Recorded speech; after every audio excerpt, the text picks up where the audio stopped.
When it comes to Wildflowers, it brings you one of the most touching stories about families needing to learn to trust that they did enough and that their kin can make it on their own. To summarize the film, Bee's parents are not like everyone else's. For them, it was love at first sight, and still, 18 or so years later, they dance, they cuddle, and are just as in love then as they are now. Or just as loved now as they were then. Either way, while they're doing well in their relationship, like other parents, they do struggle, especially financially. Bee's dad, Derek, sometimes has a hard time getting and holding down a job.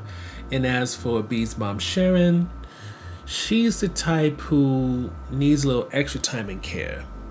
And because of this, Bee often has to pick up the slack, make sure they stay to their routines, and one could even argue that she enables her parents a bit too much to the point where their bad habits pretty much just become part of their routines. Now,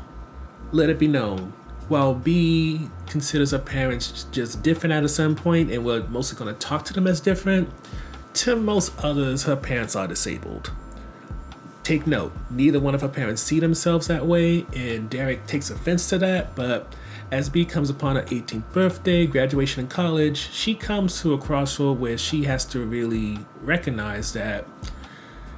she has kind of taken on the same perception of her parents as many others have done, and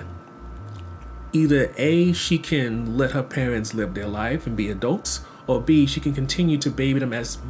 they pretty much have for most of their lives and give up her life in the process. Now, as for why Wildflower is rated R, it's because there's cussing sporadically in the movie, as well as a certain R word that I'm not going to say on here.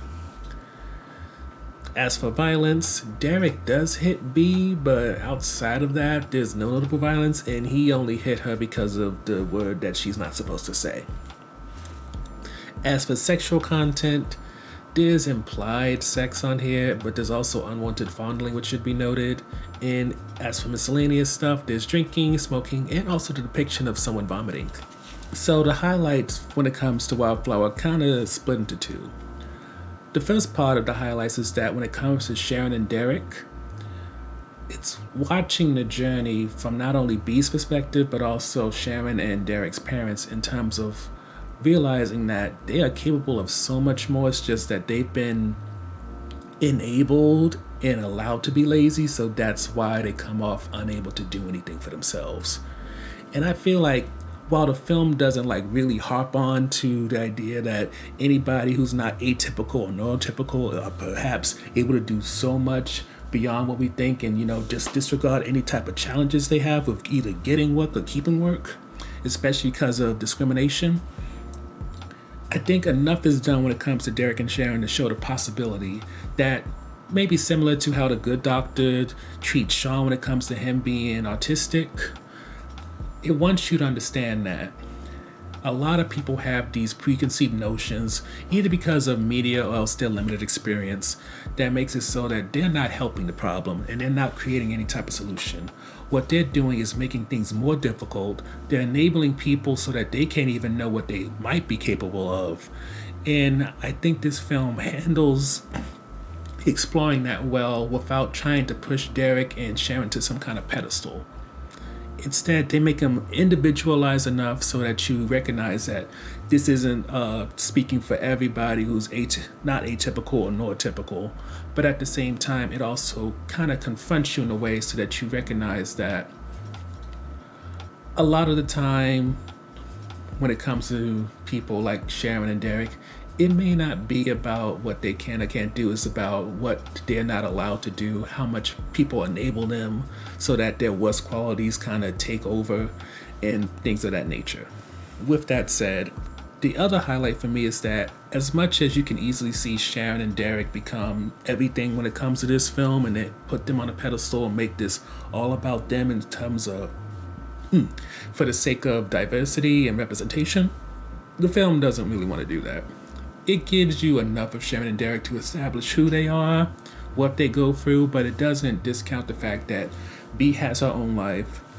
Bee's grandparents have their own life, and even Bee's friends have their own issues. For example, you get Bee and us learning that she does track, that she has interest in astronomy, and we see her try to date this guy named Ethan, even though Ethan is liked by her bully, who's pretty much been making fun of her and her whole situation with her parents since she was in middle school. Alongside that, we have B's grandmother Loretta, who's Derek's mom, who smokes, drinks, and you can tell has had a lot of missed opportunities in life, which has kind of made her a little bit, what's the best way to put it? I won't say she's angry at life, but definitely disappointed that certain things didn't happen. And on the other end, you have, of course, Sharon's parents, who, when it comes to Mother Peg, you don't just see Peg as this woman who took care of Sharon and perhaps babied her too much. You could also see sort of this generational thing that goes on in terms of just as Peg was definitely doting and everything, and that's how she showed love to her kids, including Sharon's older sister Joy, B kind of took that on even without being raised right under her grandma Peg. And when she's dating Ethan, who had testicular cancer, I believe, as she talks to him, you can see that when it comes to how she treats her parents, it's not just because they're different or special, it's because that's how she knows and how she shows love. And it allows you to see a full picture of not just how each character is as an individual, but how they interact with each other, what kind of got passed down, even if Sharon and Derek aren't like the rest of their families. And it allows for a level of complexity you may not have expected when it comes to this film. Overall, when it comes to Wildflower, the beauty of it is that it doesn't put neither Sharon or Derek on a pedestal and use them for the sake of representation in a pandering kind of way. They are part of a family, part of a community, and while the film does present a delicate touch and sometimes raw approach to having family members like them, at the same time, it doesn't disregard that they are not the entire worlds of the people that are around them. B has her own life. Grandma Loretta had a life and still has one that is quite comical. And Grandma Peg, even though her life has slowed down and she's retired, you can see that she still wants to do so much, and the way that she loved her children and her grandchildren has been passed on, and that's how they treat other people. And you can go on and on in terms of showing that this film is supposed to show you that you can easily have people that are different from the usual cis, heteronormative, able-bodied, atypical, yada, yada, yada.